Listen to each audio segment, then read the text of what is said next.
Welcome. Thank you guys for coming today, or this afternoon. My name is Vicki Zink. I am a registered dietitian, and I actually work for Central High Nutrition Center. Like I said, we have 4 different locations throughout Columbus. We usually specialize in weight loss programs, but we also do basic nutrition counseling as well. So I'm here just to kind of inform you guys on something that's very popular and has been around for many decades, fad diets. A lot of people use them. If you don't mind, kind of show of hands who has used a fad diet before. All right. They've been around for, like I said, many decades. Very, very popular. So I'm here to kind of inform you about fad diets and also the fraudulence of fad diets.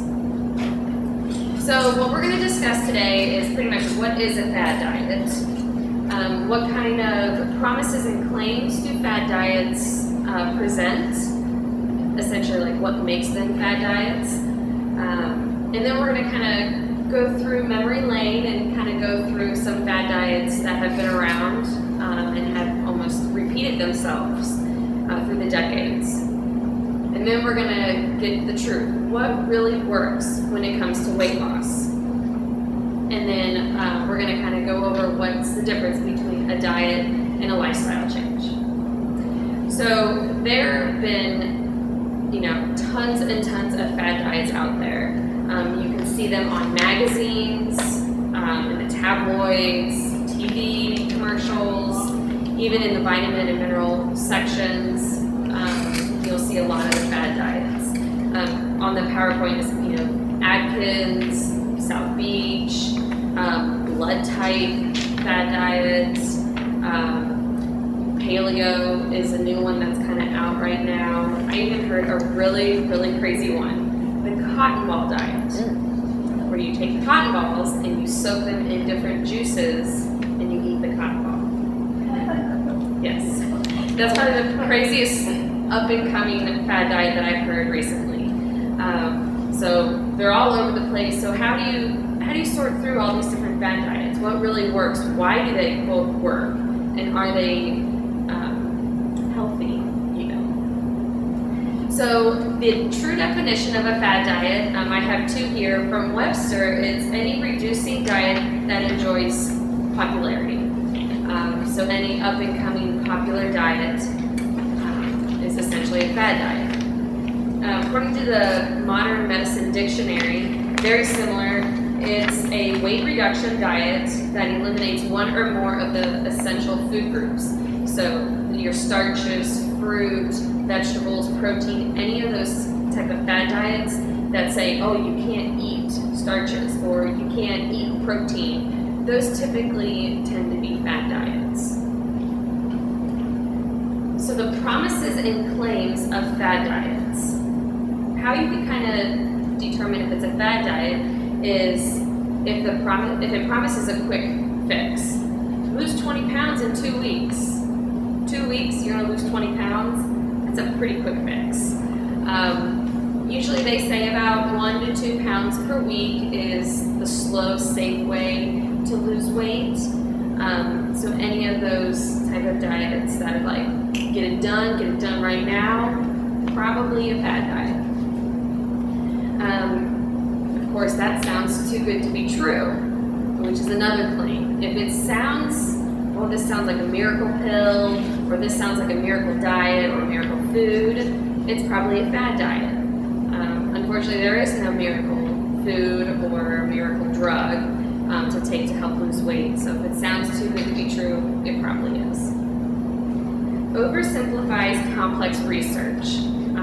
By that, I mean that say it's a company that's selling a product and they're saying that you can lose 15 pounds in 2 weeks if you take their product.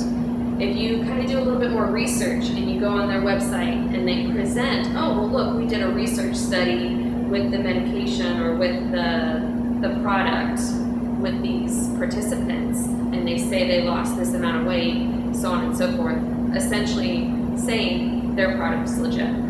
If they can sum that research study up in about 1 to 2 sentences, it's probably a fad diet. It's not legitimate research.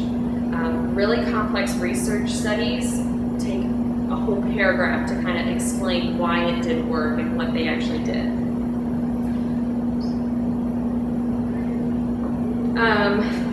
And that's also, it's based on a single study or testimonials. So if you go on the Fad Diet's website and all they have are testimonials and no solid research, it's probably a fad diet. You need some evidence, you need some research to kind of say like, yeah, this is legit. Or the company does one research by their people in their facilities with their own people. So they can kind of make the research very biased. Therefore, it's not legit. Dramatic statements. Those, again, 15 pounds in 2 weeks, that's pretty dramatic. Or in the testimonial section, if people are saying like, oh yeah, I didn't have to exercise, I only had to eat this. Any fad diet that says you don't have to exercise and only have to eat a certain food is probably a fad diet. Any kind of combination of a reduced calorie with exercise is the best way to go about losing weight, and I'll touch on that in a little bit. Tries to sell you a product. I'm sure you guys have seen them everywhere. The most common one, or probably the most popular ones out now, Hydroxycut. That one is just a pill to kind of make you lose your water weight. You're actually not losing fat. The green bean extract. That's a really big one right now, thanks to Dr. Oz. Again, that's kind of the same. There's hardly any research on it. It was promoted by a celebrity, and it's a product that they're selling, and you can't just take one magic pill to lose weight. Another one was the Hcg Drops. I don't know if you guys ever heard of that one. That was popular 2 years ago. Hcg is actually the hormone in pregnant women, and they put it in forms of drops, and they sold you these $30 drops that you're supposed to take while dieting. Well, is it the drops or is it the 500 calorie diet you're supposed to be on while taking the drops? It's going to help you lose weight. So that's usually how these products work. And I touched on this a little bit. Eliminates one or more of the food groups. You cut out the fruit, or you cut out the vegetables, you cut out the carbs. A lot of those fad diets that cut out a food group are very unsustainable. You can't continue on your normal lifestyle by cutting out a complete food group. So those are usually what fad diets claim to fake. It's like, oh, you only have to do this, or lose 15 pounds in 2 weeks. If those are your first clues to say, this might not be legitimate. So next we're going to take a trip down memory lane and hit some fad diets through the ages. Fad diets have been around, like I said, many, many decades. I found this great resource on the Academy of Nutrition and Dietetics. This one starts in the 1800s, but I did some more research, and there was actually fad diets back in the 1100s. There was the alcohol diet, where all they drank was alcohol. Well, you can imagine why they lost weight and other health problems that they had developed. So, the first one that we're going to touch on is in 1820, the vinegar and water diet. This is probably one of the first fad diets that became really popular. It failed because it was terrible nutrition. Very little vitamins, minerals, hardly any calories. It required people taking 1 to 2 teaspoons of apple cider vinegar before each meal and drink water with vinegar. And then you eat very little food. The reason why it did work and why people lost weight is because it's very, very low calorie, and people said that apple cider vinegar helps suppress their appetite, and that it burns fat. Not necessarily. The only reason why you were losing weight is because you were on such a low calorie diet.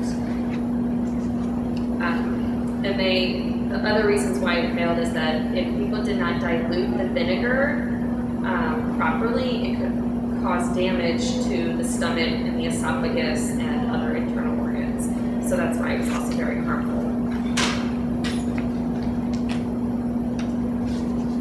And then this is kind of where we see the first appearance of the low carbohydrate diet. I'm sure you guys have heard of Atkins or, the wheat-free type of diet. So you'll see this low carbohydrate diet pop up several times in the next 100 years that I'm going to go through.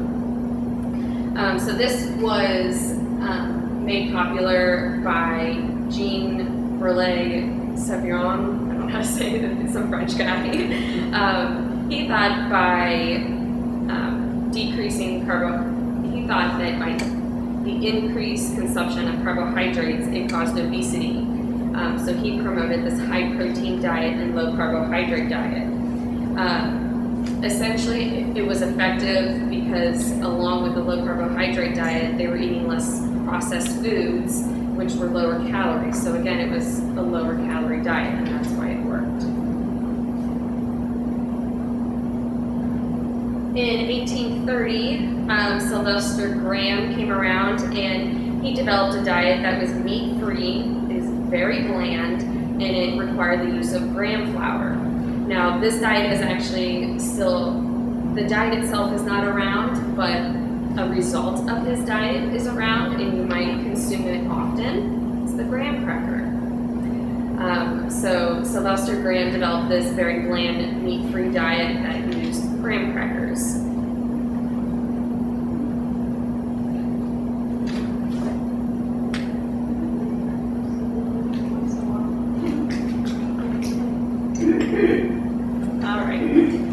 The low carbohydrate diet makes another appearance in 1863.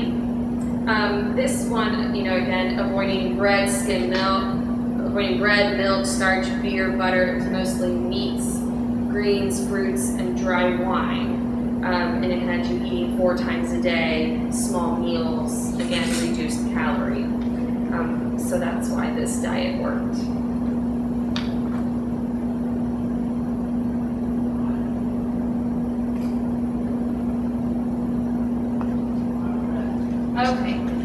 In 1903, Horace Fletcher, he's also known as the Great Masticator. He promoted chewing your food as many times as possible before you eat it. It was upwards between 30 and 50 times that you're supposed to chew your food before swallowing it. His big thing was if you chew your food this many times, you get to develop the jaw muscles, you get to increase the strength of a person while decreasing the amount of food. Essentially, what it made you do, it made you slow down. And if you slow down eating, then your stomach has enough time to tell your brain, hey, I'm eating and I'm full. So that's why it worked for people, because it caused them to slow down and actually realize how much food they were actually eating. Not only would you chew foods, but he said you had to chew liquids. So I don't know how that works. I really have no idea, but that's what he promoted. In 1917, this is where calorie counting first came in. This one started to replace Fletcher's idea of chewing the food. It was popularized by Lulu Hunt Peters, who actually wrote the first diet book that became a bestseller. It was called Diet and Health. It focused solely on calories, not different types of food. So this book provided calculations and exercises. So this is the first time that we actually see where calories are starting to become a little bit more significant in the weight loss programs, I guess. In 1925, cigarettes were used to help lose weight. Yes, nicotine can be used as a, quote, appetite suppressant, but we know that cigarette smoke can cause long-term health problems in the long run. This was promoted by a company that actually, a tobacco company called Lucy. So Lucy cigarettes promoted the use of cigarettes. Reach for a lucky instead of a sweet was kind of their slogan. So reach for a cigarette instead of a cookie or something like that. But as we know, this caused a lot more health problems in the long run. In 1928, the Inuit diet became popular. This is more of a hunter-gatherer type of diet. This one is actually quite popular nowadays. It just has a different name, paleo diet.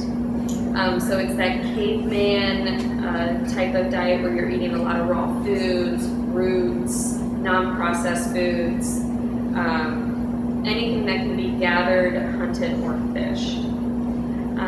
Essentially, why this diet worked is because it's less processed foods. Processed foods do tend to have a little bit more fat, a little bit more calorie. If you start to go towards, fresh fruits, fresh vegetables, you're getting into lower calories. So this, again, had people eating a lower calorie diet than what they were probably used to. That's why they lost weight on it.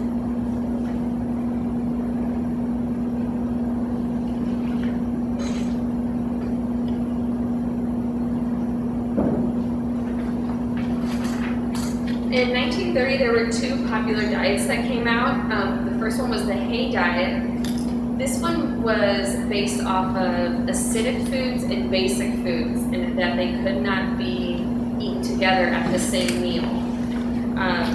The whole idea of this diet was more of a holistic approach.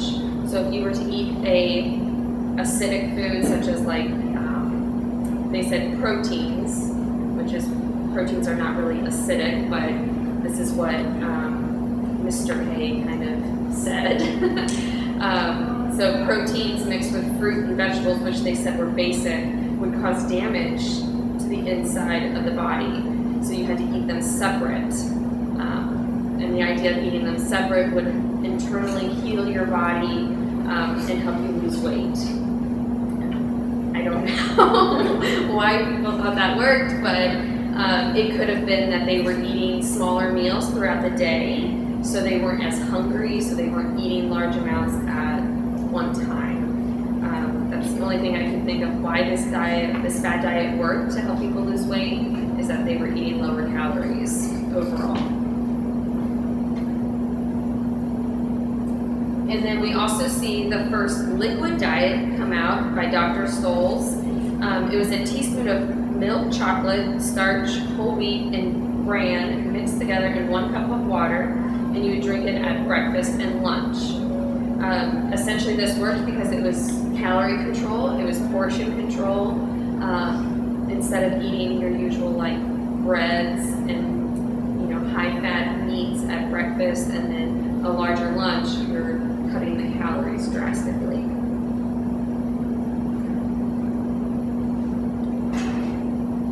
In 1934, the banana and skim milk diet was popular. This was promoted by George Hcg. You would eat 2 to 3 bananas with a cup of milk 3 times a day. They would actually replace the meals that you were supposed to have. So you can imagine this was very low calorie. It was approximately 1,000 calories or lower, depending on the size of bananas. And back then, bananas were not the size as they are today. So definitely 1,000 calories or below. This one was actually quite harmful because people were missing vital vitamins and minerals that they were supposed to be getting from different foods, such as folic acid, different vitamin B's, vitamin C as well, and then also protein. There's hardly any protein in this diet. You get a little bit from the milk, but not enough to sustain a normal lifestyle.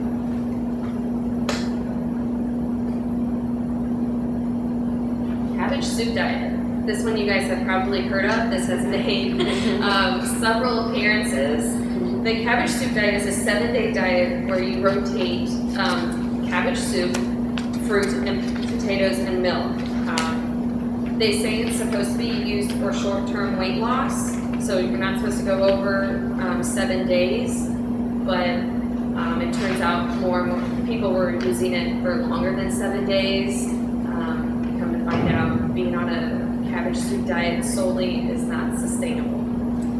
It was very, very low calories. It was high in sodium though, so that kind of combated with the weight loss, where you would eat a lot of salt, water weight, so people kind of got frustrated with it sometimes, and also with lots of fiber. The Hollywood diet, or also known as the Grapefruit Diet, comes in the 1950s. You're supposed to eat a half a grapefruit with a high protein meal for 10 to 12 days. It's a low carbohydrate diet and also very low calories, about 1,200 and below calories per day. This diet was very low in essential vitamins and minerals. What they thought was that the enzymes in the grapefruit were to help burn fat and help lower your insulin levels, which then were supposed to help burn the fat. There's no actual enzyme that can be triggered to burn the fat in grapefruit. There is a chemical reaction that you can put your body into. It's called ketosis. That's essentially probably what they were trying to do, but not quite there. And especially with certain medications, grapefruit can be very, very harmful with certain medications. So that caused a lot of problems for some people. In 1960, the Zen macrobiotic diet came in. This was a high fiber, low fat, and low processed food. So low processed foods, lower fat, lower calories overall. This one is a little funny. It wasn't mostly about weight loss, but they thought that if you could get your life into balance, essentially getting your Qi and your Zen centered, that then the weight would kind of fall out because things were balanced. I don't know. So this was a little bit more holistic approach than the other ones. The next year, Calories Don't Count diet. Herman Thaler promoted this low carbohydrate diet. He came out with a book called Calories Don't Count. And this actually was a big scuttle because he was charged by the FDA for mail fraud due to promoting safflower oil capsules that were said to help treat obesity, but didn't have the scientific evidence to back it up. So he brought out this book that said, hey, take these safflower oil capsules, and kind of insider trading, because he had stock in the safflower oil capsule business. So he put out this book with this product, was really promoting it, and then the FDA actually stepped in and charged him with fraud, with a big fine. He actually revised the book, said that safflower oil can help with weight loss, but the promotion that was in the first edition wasn't quite there, so he revised it and said, well, I didn't know, type of thing. Safflower oil capsules, in turn, do not promote weight loss. It said you had to limit certain foods, so again, you're cutting out certain food groups. Pineapple, raisins, carrots, bananas, that were said to have higher sugar levels, which, yeah, they can contain a little bit higher sugar, but you just have to watch your portion control. There's no solid evidence, however, to back up everything that the diet claims about hunger and insulin levels that they kind of stated. Eat these certain foods, it helps control your hunger, lowers insulin levels, but they couldn't provide any type of research. So this is one that was solely on testimonials, no solid research to kind of back up what they were saying. Eat right for your blood type. I found this one incredibly interesting. So the people who kind of promoted this diet took it all the way back to your ancestry based on your blood type. So if you were type O, you were a hunter, and you're supposed to eat a lot of meats and no grains. Again, you're cutting out a food group right there. If you were type A, you were more of a agricultural ancestry, so essentially you're vegetarian, no meat, cutting out a food group. Type B, you were a wanderer, so you could eat a variety of foods but no dairy, again, cutting out a food group. If you're type AB, you're lucky you get to eat a combination of the agricultural and the wanderer. Why? I don't know. That's just what they said based on the ancestry. The other thing is they could provide no evidence stating that these type of foods or these type of diets, depending on your blood type, are true. There's no solid evidence on those. In 1999, juicing and detoxing, cleansing type of fad diets start to become pretty popular. Again, there's hardly any evidence that actually says that these detoxing type of diets actually work or detoxify your body. Your liver is the filtration system of the body, so your liver does a great job at it. If you want to do a more natural way of detoxing, drink a lot of water.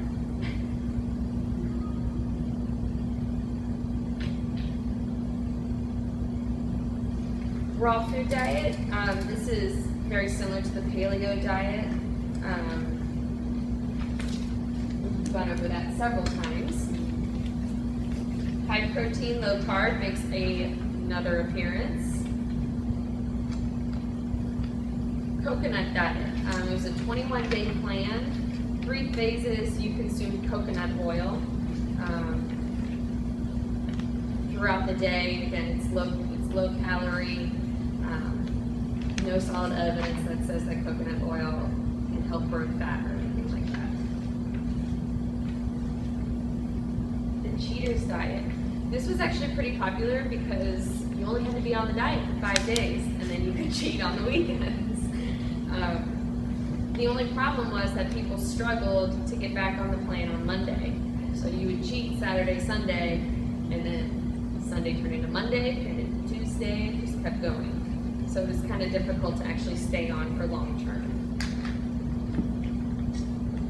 The maple syrup diet, this was promoted as a detox diet. Hardly any nutrients. And people who actually did the maple syrup diet, they mixed the maple syrup, lemon juice, cayenne pepper with a laxative, and they would do this for 10 days. So hardly any nutritional value at all. It actually, people ran into a lot of problems with this one. Tons of fatigue, anemia, bone weakness, and actually electrolyte imbalance. So I had a lot of people fainting, becoming very weak, unable to perform daily activities. The skim milk and banana diet kind of comes back again in 2008.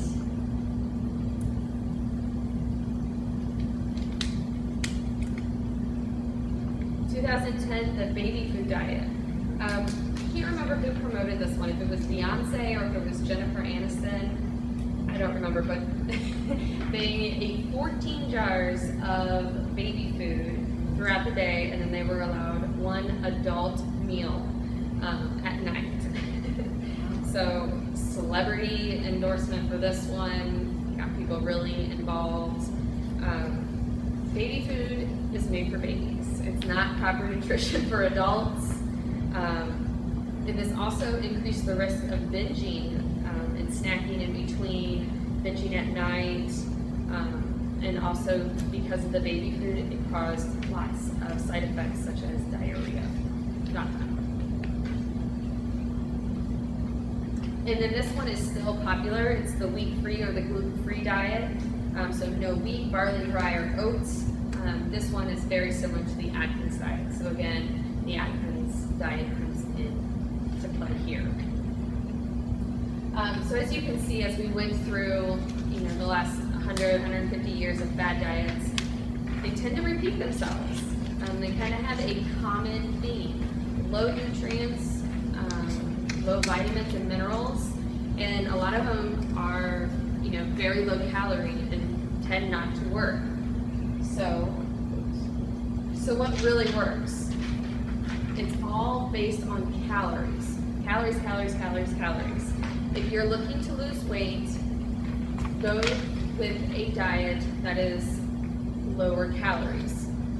So how do you lose weight by counting calories? 3,500 calories equals 1 pound. So in order to lose 1 pound a week, you need to burn or eat 3,500 calories less in 1 week. Kind of seems like a lot, but all you have to do is either burn or cut out 500 calories a day for 7 days and you'll lose 1 pound. This is 1 pound of fat. So you can imagine taking out 500 calories per day or burning 500 calories, you can lose this in 1 week. 1 pound is like, 1 pound. This is 1 pound. Kind of a visual, 1 pound is 1 pound. It's weight loss. So if you're kind of thinking, well, I don't even know how many calories I'm supposed to have. I gave you some kind of calorie ranges for females. If you're looking to lose weight, start out eating somewhere between 1,200 and 1,500 calories per day. Spread the calories throughout the day. Do what works for you. If you are able to eat breakfast, lunch, and dinner, well, 500, 500, 500. That will be your kind of diet plan. If it kind of works out that you need to spread it out throughout the day, do that. There's a lot of apps out there. MyFitnessPal is a great one to kind of monitor calories. There's an app called Lose It. That's another great one to kind of monitor calories. For males do tend to need a little bit more calories than females. So they're in the range of 1,500 to 1,800. I would suggest starting at a high range, and if you don't really see a difference, then move down to 1,400 or 1,700, and then just kind of slowly work your way down to see what's appropriate for you. Well, what does 500 calories even look like? I provided some pictures for you. On the far left, there's 2 different sandwiches. If you were to go to Panera, if you choose the whole sandwich, I believe it's the club with bacon and mayonnaise, we'll try to just get the plain turkey. And instead of the baguette, get an apple. So that's one way you can cut out 500 calories. In the middle, if you go to McDonald's, instead of getting the quarter pounder with cheese value meal, you can easily cut out 500 calories by getting a Happy Meal, which is a cheeseburger, a small fry, apple slices, and get a Diet Coke. That's like 600 calories less than the adult value meal. Plus, you might actually feel that you're eating more because you have the cheeseburger, the fries, and the apple, or the apple slices. If you were to go to Chipotle, if you get the burrito with chicken, beans, rice, and guac, and tomatoes and the corn, you can easily cut out 500 calories by just simply switching to a bowl and getting the salad and no rice. Still get the beans and the chicken and some of the guac, but all you have to do is take out the tortilla and the rice, and there's your 500 calories. So, I mean, that's just one meal a day. If you're more of a fitness type of person, in order to burn 500 calories, I put just a couple of exercises that you can burn 500 calories. Say if you were to bike for 1 hour, stationary or on a regular bike. Even doing yard work for 2 hours. So yes, that yard work does pay off. Rowing machine, which I saw we have out here in the fitness center, so make use of those. If you can't quite fit in an exercise routine, try to hit 11,000 steps in one day. That in itself can burn 500 calories. And that's actually a really simple way of burning 500 calories without you really even knowing it. So there's tons of pedometers out there. There's Fitbits, there's Jawbone, bracelets, easy to track your steps nowadays. The reason why we know that it's based off of calories for weight loss is, I put a slide on here. This was from a study. They took several hundred participants and they put them on a 1,500 calorie diet, so it was a little bit lower calories, and they did different percentages of macronutrients, so different percentages of protein, carbohydrate, and fat, but all 1,500 calories. So for example, the diet where it says 25% protein, the 1,500 calorie diet was 25% of that was protein. Other people were put on a 15% protein, different percentages of fat, but they were all getting 1,500 calories. And as you can see on the right column, they all lost the same amount of weight. So it didn't matter if they were eating more protein or more carbohydrates, less fat, anything. It was all based on calorie. What was the time period? I think it was 12. The study was like 12 to 20 weeks long, and then they had follow-up meetings for like 6 months, so like a maintenance program, essentially, so that the weight loss was initial through that 12 to 20 weeks. So, like I said, it didn't matter whether they were on the Atkins diet or if they were on South Beach or anything like that. It was all based on calories. So I put a little comic in there, eat less and exercise more. That's the most ridiculous fad diet I've ever heard of. But it's what works. Eating less, watching calories, and incorporating exercise is the best way to lose weight and is the most effective. Next I want to talk about, so how do I know if this is going to be a diet or is it a lifestyle change? Diets are usually self-limiting, so it's very rigid, there's hardly any flexibility, and there's usually a time constraint. You can only do it for 7 days or do it for 21 days. It's not long-lasting. And these usually only scratch the surface. So you're measuring, yes, you are counting calories, but once things kind of go back to normal, the techniques are usually what are blamed for not sustaining the weight loss. It's not, we blame, oh, well, this didn't work because I didn't measure, I didn't do this. We don't usually put the blame on ourselves, like I didn't have an internal change. And most of the time, the progress or the success of these diets are solely based on the scale. So how much pounds can you lose, or how many inches can you lose? Which can be quite frustrating, especially if you're kind of yo-yoing. And that's usually because the results don't last due to it being so self-limiting. So a lifestyle change, that's kind of what we want to aim towards. Choosing something that can fit your lifestyle. Something that is going to cause the internal, permanent relationship change between you, food, eating, physical activity. We need that internal change to kind of happen. We need to redevelop our relationship with food. Because if you just go down the street here on East Broad, how many food chains are you going to run into?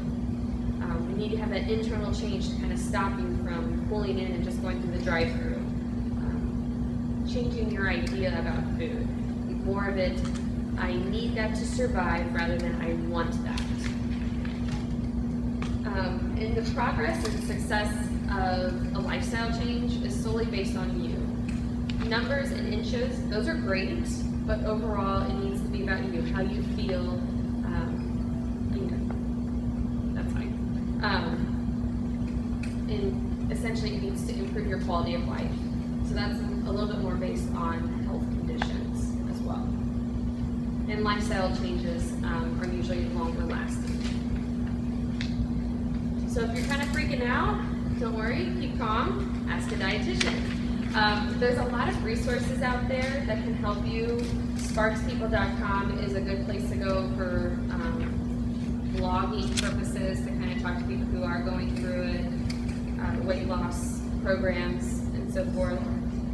Sparkspeople.com. And then if you're kind of concerned whether there's, if you're looking at a book and it's kind of promoting this new diet and you're unsure, like, well, is this something that's good for me? Is it a fad diet? Is it really something that has the solid evidence base behind it? I provided you with a website. It's from the Academy of Nutrition and Dietetics. It's eatright.org/diet reviews. You can actually type in the book's title or the author or the topic, and it will actually give you a critical review from several dietitians. It will give you the pros and cons of the book, which is actually really nice. So definitely use that resource.